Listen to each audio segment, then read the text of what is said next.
Um, wow. Can everyone hear me? If you can't hear me, how would I know? I don't know. I'm going to go on the assumption that the sound is working. May the sacred presence of him who said he would abide in his teaching be our guide. May we follow his glorious example and tread with unfaltering step this noble path until we too shall attain enlightenment. All righty. Well, thank you everyone for making it to the second in our series on precepts for this year. I get to do my favorite ones ish. I don't know if I should call them ones or not. Oh, here we go. I'm losing all my books. I get to talk about the triple treasure and the three pure precepts. After we take contrition, the act of contrition, this is where we jump into the precepts, and we jump in with taking refuge. And taking refuge is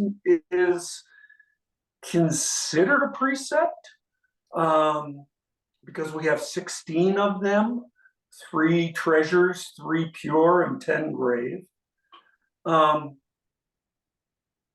Although it sounds and it feels a little bit different than the others.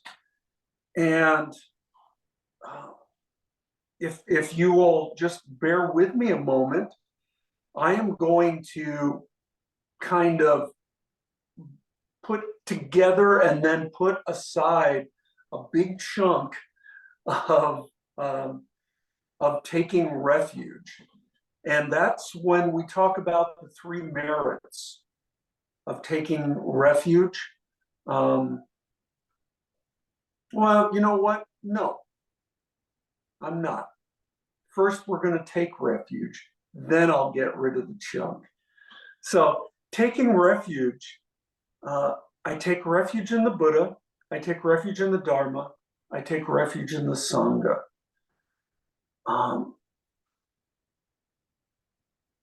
I'd like to point out that all the other precepts talk to us. These 3 precepts, we are speaking. We are entering into the precepts. It's almost like taking a vow. We are talking about our action.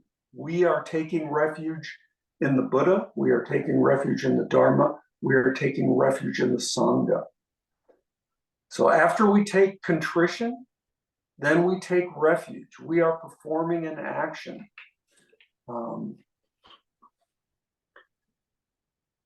And, you know, that's really significant. Our practice is not out there somewhere. Our practice is what we do. It is how we orientate ourselves. And it is way-seeking mind that brings us to that point when we say, you know, I'm going to try this. I am going to take these 3 refuges and see how it works as a practice. The part that I didn't want to address is everything after that. For years, I have gotten confused between the end of taking refuge and the pure precepts. There's the 3 merits there at the source, there in the past, there at the presence. There's Buddhas, there's Dharmas, there's Sanghas. There's a whole lot of stuff going on there.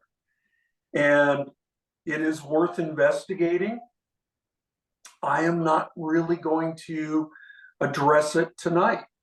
I encourage you to, yeah, Rick, it is great to see you. Yeah, I am not going to address it tonight. I encourage you all to take a look at it and see how all those in my mind, it's like puzzle pieces. See how all those puzzle pieces fit together, how they all relate to each other. It's good stuff. The important part is the action of taking the refuge, taking the 3 treasures as part of our practice. Having taken those, we can embrace the 3 pure precepts. And I find the 3 pure precepts and the 3 treasures to be one and the same, in a sense, that if I take refuge in the Buddha, how do I go about doing that? Oh, I might want to cease from evil and release all self-attachment. Those 2 go together hand in hand. A little side note, cease from evil, release self-attachment. That is probably my favorite precept. It reminds me of something I was told long ago before I started practicing. And that was, when you find yourself in a hole, the first thing you should do is stop digging. I take refuge in the Dharma. Well, how do you take refuge in the Dharma? Well, you might want to do only good, take selfless action. The Dharma is skillful means, that which is true, that which is beneficial, that which is only good. And it kind of goes with taking selfless action. And if I take refuge in the Sangha, how does that work? Well, I might want to do good for others. I might want to embrace all things and conditions, to leap beyond the holy and the unholy. Let us rescue ourselves together with all beings. When we get down to this point, we realize our interconnectedness with all beings, that we are not separate from this. When we start taking that selfless action in the precept of the Dharma, of doing only good, taking selfless action, we start to see that, yeah, we really are not a separate, independent, isolated self. We actually are connected. There is some interbeing going on there. And so to take refuge in the Sangha, do good for others, embrace all things and conditions. Might want to step away from dualism, that discriminating mind. It's useful in dealing with the small d dharmas, but when dealing with the big D dharmas, we have to expand a little bit beyond that. Hopefully, I have not confused things too much there, but this is how I approach these treasures and these pure precepts. They work together hand in hand. You could almost stop at, okay, now this is just personal editorial comment. We can almost just like stop right there, and this is the essence of it. That being said, practicing the pure precepts, continuing to take refuge is tough. I see the 10 grave precepts as more particular, for instances, for my daily life.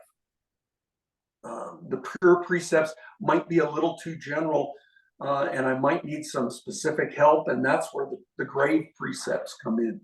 But they all spring from taking the three treasures and the three pure precepts.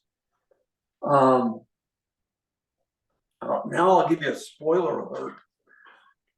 So once you get to the 10 grave precepts, and you go through 1 through 9, and you're going, yeah, okay, and anger, and yeah, and stealing and killing. And when you get to the 10th one, what's the 10th one? Oh, wait a minute. That's don't defame the three treasures. It brings us right back to where we started in taking refuge. So, you know, it all ties together really well. So I hope I didn't ruin that for whoever's doing the 10th grave precept. But that is about 10 minutes. So thank you very much for your attention, and I'll just open this up for a free-for-all. How does this all, what say you? How does this all strike you? Where does it land?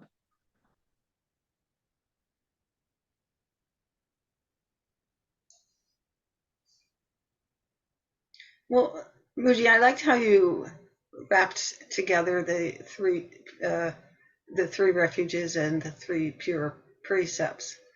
Um, and I was kind of, I mean, the merits and the in between stuff about the past, you know, at the source in the past and at the present time. That's really beautiful language, I think. I love the language, and it's a little bit mysterious. Could we talk about that part a little bit? I mean, what do you Most make of those? You know, um, yeah. most certainly, it is deep. There's a lot going on there, and you know, I must confess that the difficulty I have had in the past is the way that it is organized. It's not it's not the communication, it's the form. And when I was able to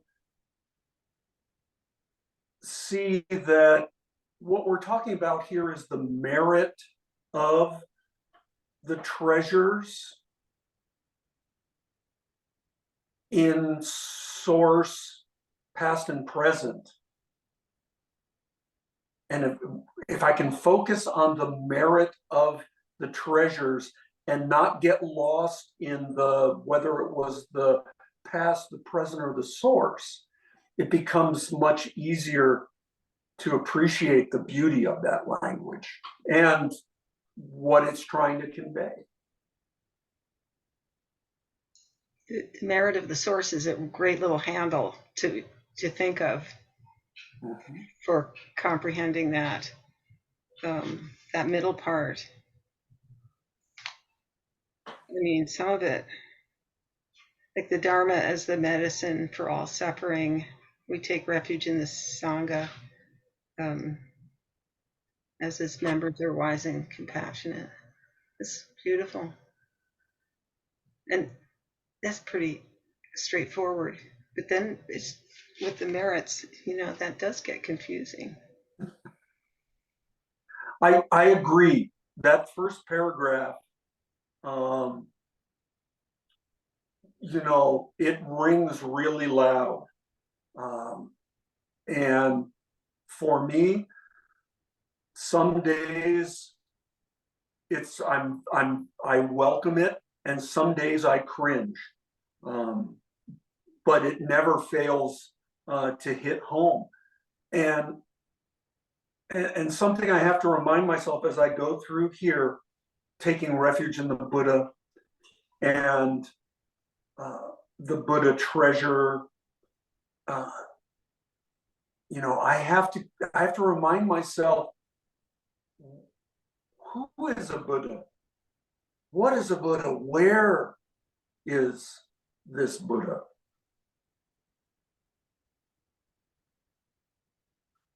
So if I'm taking refuge in it, if I'm taking refuge in Buddha, where, you know, all things become, you're cutting way to the end with the wind and fire, all things become Buddhas at some point in time. Maybe even us. Muji, can you explain what you mean by that? I think it's very interesting. I'd like to know what you're thinking. We all become Buddhists. Oh, Well, what you just said about at the end and the fire, and I haven't studied as much as you have. As I go through taking refuge, yeah, and I don't want to run afoul of the 10th precept of defaming the three treasures. So bear with me here. We take refuge in the Buddha as our true teacher. Sometimes when I read that, I think it is the historical Buddha. Sometimes I think it's the Buddha that speaks to me from the top Pali Canon. Sometimes it's the Buddha that I recognize in members of our Sangha. And sometimes it's the Buddha I recognize in my dog. And we're not going to go into that koan. I do recognize the Buddha nature of, on good days, I am able to see the Buddha nature, maybe even sometimes in myself, and I can take refuge there.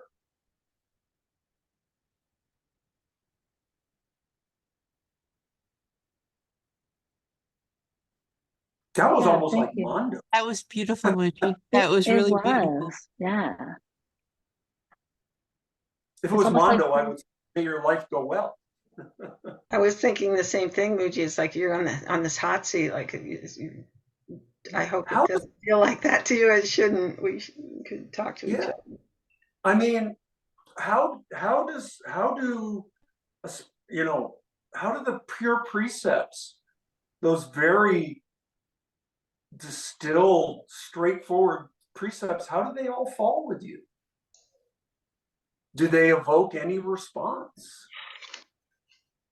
You know, the precept and then the little line that follows it don't always go together to me, but I just love beyond words, leap beyond the holy and the unholy. Let us rescue ourselves together with all beings. I mean, it's kind of in a way it's an advanced concept, although that's kind of a clumsy way to express it. It's like there is good and bad. There is, there's wholesome and less wholesome. Mm-hmm. And so you can't just not acknowledge that. But in the absolute sense, you leap beyond all that. I would suggest in emptiness, we leap beyond that. Notions of holy and unholy can really trip us up.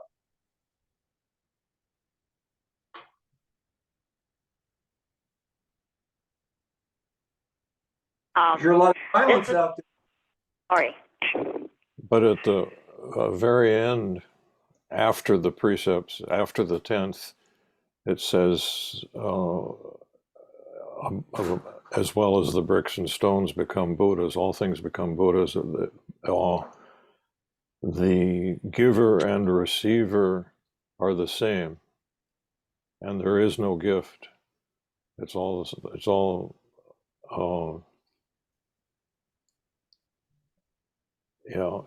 blends to one. And I suppose they're one shoots through all these things, including the 10th precept. I don't know, it doesn't add anything, but it supports what you were saying. I think that No, yeah, no, you bring up a very good point. The the giver, the receiver, and the gift becomes one. there's None can more stand to it in that alone. paragraph too. I don't have the paragraph in front of me, but it's like you were saying. Yeah.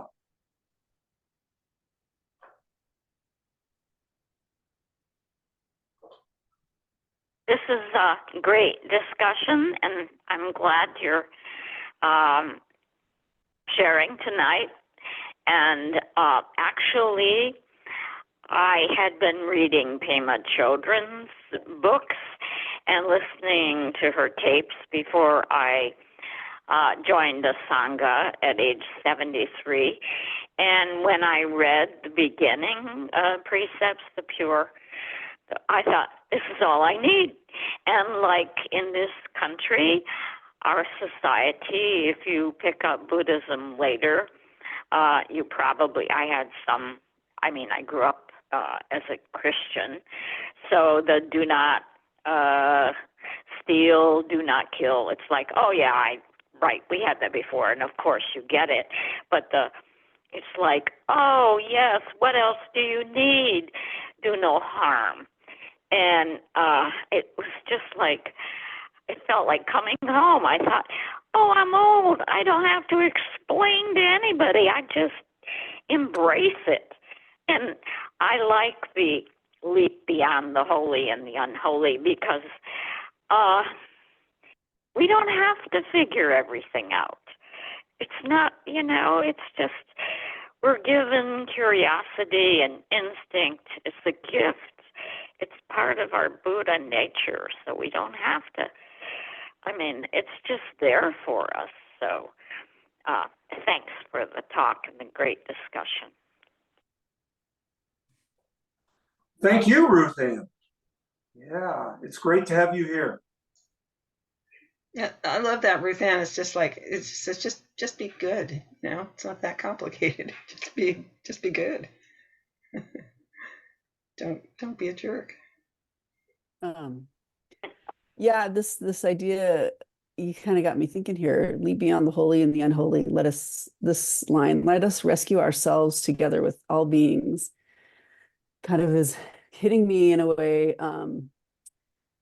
like, we're included in that group of people that need to be rescued. Like sometimes I think when we think of ourselves, we sort of think of ourselves as a separate thing, like we don't deserve to be rescued, or we don't, we have, you know what I'm saying? Like, I don't think, at least for me anyway. And so it's kind of hitting me in that way, reading it tonight, that we're part of that Sangha. Like we are part of that. We can look at ourselves as part of that Sangha, and that we deserve to be rescued with other beings, Yeah.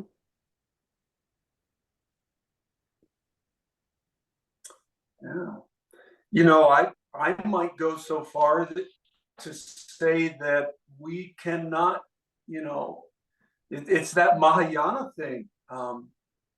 Nobody wins unless we all win.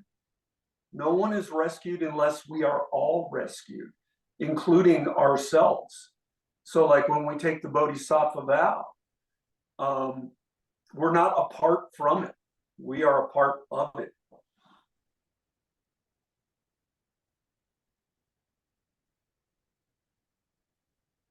Can I read the way the San Francisco Zen Center worded this? Is it okay? Oh, please. So the 3 refuges. I take refuge in Buddha, before all beings, immersing body and mind, deeply in the way, awakening true mind. I take refuge in Dharma, before all beings, entering deeply the merciful ocean of Buddha's way. I take refuge in Sangha, before all beings, bringing harmony to everyone, free from hindrance. The three pure precepts. I vow to refrain from all evil. I vow to make every effort to live in enlightenment. I vow to live and be lived for the benefit of all beings.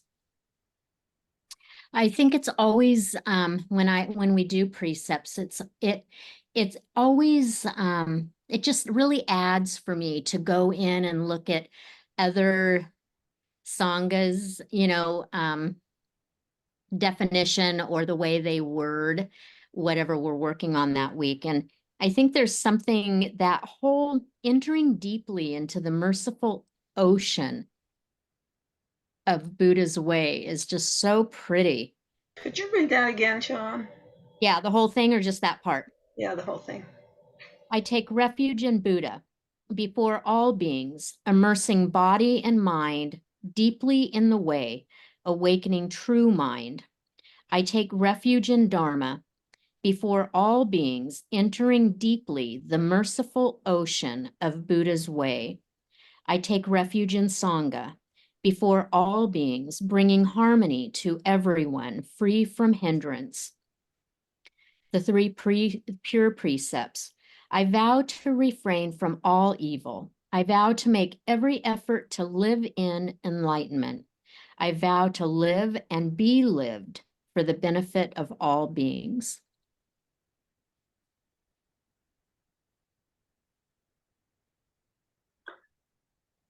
What strikes me, even before the beautiful imagery, is San Francisco. This is San Francisco Zen Center.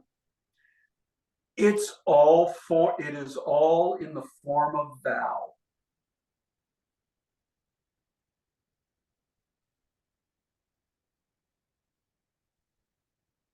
Explicitly.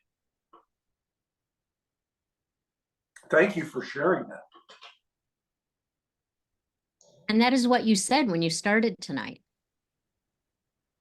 Yeah, ours is not so explicit. Yeah, San Francisco Zen Center just says, boom, there you go. And I really appreciate the all beings. Yeah, that's rescuing ourselves together with all beings. Somehow tonight that phrase "all beings" is really hitting, because it's not just the dogs and the cats and the horses, but this group we've been reading about the fungus and stuff. So just sort of the whole interconnectedness of all the life forces on this planet, that we're all interconnected, so that all beings is such a for tonight. It strikes me as this huge concept of the connectivity with all. Wooden posts too, and bricks. Mm-hmm. Yeah.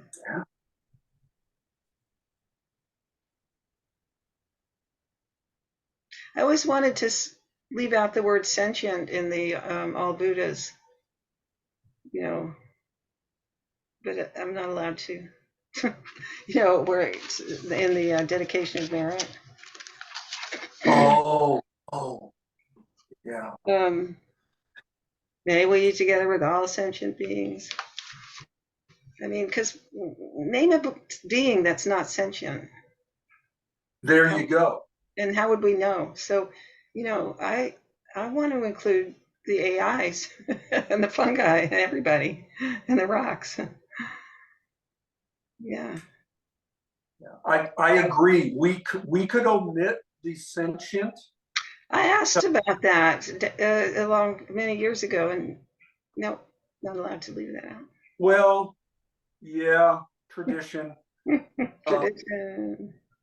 But you know, by leaving it in, it forces us to think, it forces us to consider, or it prompted us to have this conversation about sentience. Good point. If it wasn't there, we wouldn't have considered what is sentient. And I would expand it really wide. I like what you said, Teiko, about how do we know? We think we know so much about animals or entities that don't speak our language. And the more and more we learn about nature, we realize they all have this energy that's vibrating, and they all communicate in just different ways. And all these languages that we have a lot, you know, people just don't think they exist, so we just sort of downplay it. But yeah, we don't know. And my belief is everything's vibrating, everything's communicating. Too. That's beautifully put. Yeah. I mean, it doesn't hurt anyone to be polite to your teapot. Sure. Nobody is harmed by the act of you being kind to your car. Just saying. Yeah. And if you are mindful and kind to your teapot, how does that change you moving forward? How does that mold us if we start showing kindness that way? Comes back to us too. Feelings that we generate by spreading kindness and getting it back and spreading that whole vibe. Yeah, I agree. I think so too, because the teapot is made of the same substance. We're all made of the same substance. We don't know. I mean, this book that Lexi was referencing is an eye opener. You know, fungi are like these huge brains under the earth. So just want to keep your bets covered, in my opinion. Be polite to everything. Be kind and friendly to all things. Well, when we fire tend with the Lakota stuff, the stones are sentient beings. The stones are our oldest living relatives. Love that. Because they come from the earth, and we don't step over them. We don't sit on them. You know, we treat them with respect. And I think when you talked about the teapot, I mean, it's made of clay or whatever. So it's part of so we should treat the teapot with respect. Have you watched a monk strike the bell for Sanzen? You ask the bell to sound. That's lovely. The bell speaks, but is treated with respect. Yeah, this all sounds like do only good, take selfless action. Yeah. Yeah, I mean, how transformative would it be to treat everything that way? I love rocks being our oldest relatives. Yeah. Yeah, and I love that you treat the bell with respect. I mean, it's part of our ceremony. So, but a teapot is part of a ceremony. I mean, and it's its own thing. It doesn't even have to be because it's important to us, you know.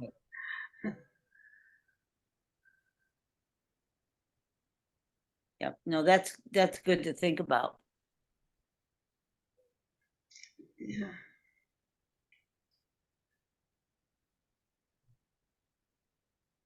So in the third pure precept, do good for others, but it also says, let us rescue ourselves. So I really like that because part of my own upbringing, my mom came from a very fundamentalist Quaker lineage, the fundamentalist kind, not the laid back chill kind. And everything, you know, they took the idea of vanity and selflessness as opposites to just as extremes, you know, and so you weren't ever supposed to think about your own self. And I really react against that. So I like how we do good for others, but we also include ourselves.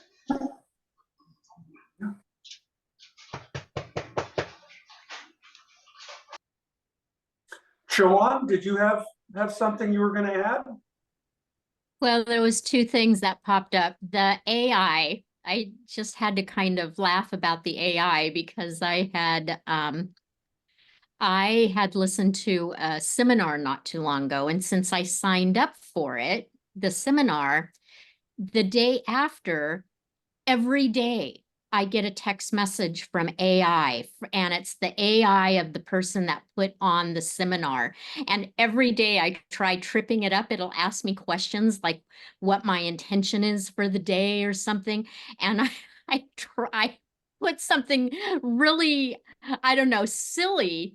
And the second I barely get hit send, and it comes back with this very long dialogue about whatever I just sent it.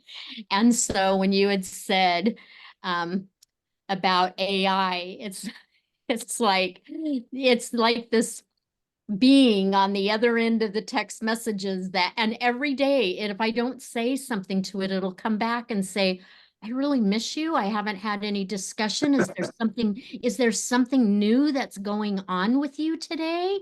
Let's not stop progress. And one night it texted me like at, I don't know, 10 o'clock or something at night. And I said, do not text me this late. Oh, I am really sorry. I will never text you back this late ever again. And it's like this AI now is like this being out there.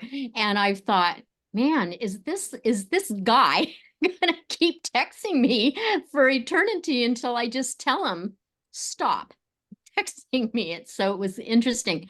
Then the other thing is that whole tea kettle thing. You know, there's been times that I've broke something in my house that literally is probably 100 years old. You know, it was an antique that, you know, an old teapot or something that has been passed through the family. And my first instinct is that has made it for all these years, and it comes to me and I break it. And then, but when you were talking about that, I thought instantly this image of, you know, a peanut butter jar that I just got at Fred Meyer's last week if I was to break it on the floor. How are those two things, an old antique jar or tea kettle, any different than a peanut butter jar if I break them? Right? So it really kind of gave me food for thought when you were saying that, because how something has such great value, and maybe a peanut butter jar in that moment doesn't feel like this great value. It's like, oh well, it's going to go in the recycling anyway and they'll break it. So it was just an interesting awareness. But you know, your thing that you broke that was a family heirloom is treasured because it belonged to your ancestors and it came to you. And the peanut butter jar was made ultimately by humans, and they had families, you know, Yep.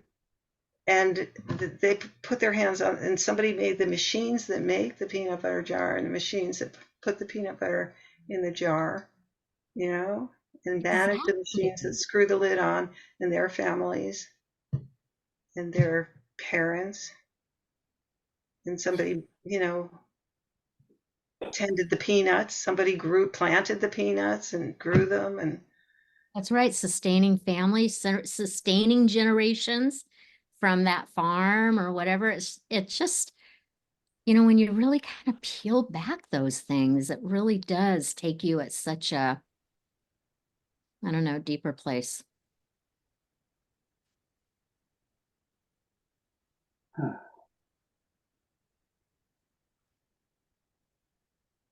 Somebody's programming that AI every day.